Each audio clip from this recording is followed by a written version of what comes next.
as you can see in this effect, what we're trying to get is the effect of a volley of arrows being fired, in this case by invisible archers, flying through the air in a sort of realistic manner, and then striking surfaces and either sticking in a surface, if it's a soft surface like wood or the ground or whatever, or if it's a hard surface, what we want to do is see the arrows breaking.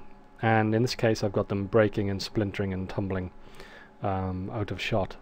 Another requirement I gave myself for this effect was when the arrows strike the surface, I wanted them to actually not to basically, you know, strike the surface and stop dead immediately.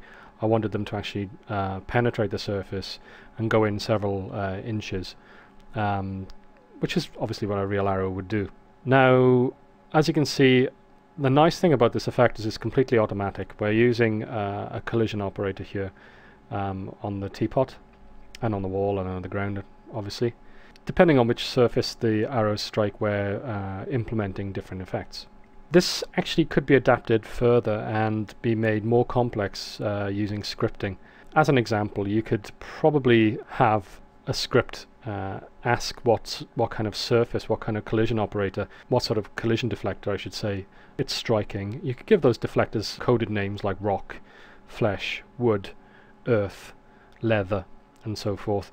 And based on those values, then you could have the arrows stick into different degrees or do different things, splinter, and so on. You know, you can have different effects so that you know, you don't have just one effect with your arrows. Another thing which I was thinking about doing was actually having the arrows being fired in sync with animated archers. The difficult thing with that is how to do that with particle system, you know, to get that to sort of synchronize. So basically we've got animated archers, and as they pull their arm back, they get the bow to full extension, then they leave the string go and the arrow gets fired. And at that point you want your particle system to fire particles from that archer. That's also possible. You could also make the arrow be fired based on the elevation of the archer, and you can make it, you know, pretty much procedural as much as you wanted to. All of that though is for future DVDs. In this case we're going to look at a much simpler version. So let's have a look at the assets that we've actually got going on in our scene here. If I look at the scene in perspective view and have a look around, you can see I've got a bunch of different objects going on here.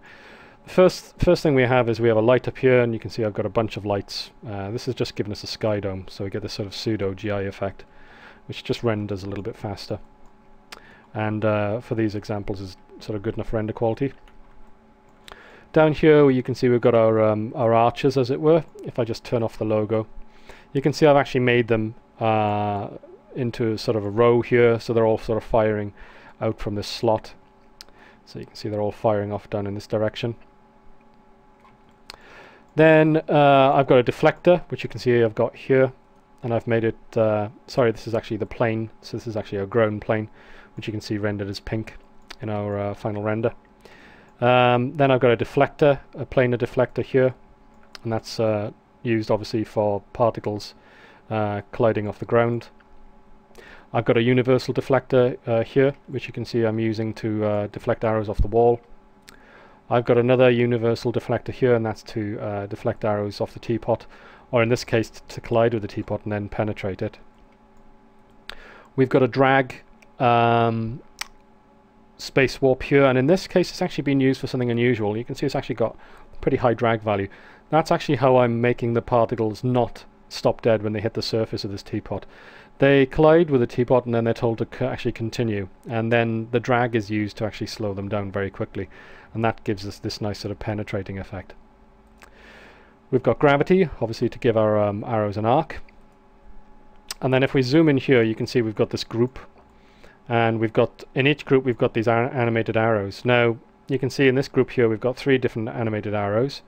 They've got slightly different frequencies and degrees of wobbling. And these arrows are used purely for the arrows that strike the teapot. These are the arrows that stick in and then vibrate once they've stuck in the surface. And you can see I put them in a group to make it easier to select them and have them appear randomly.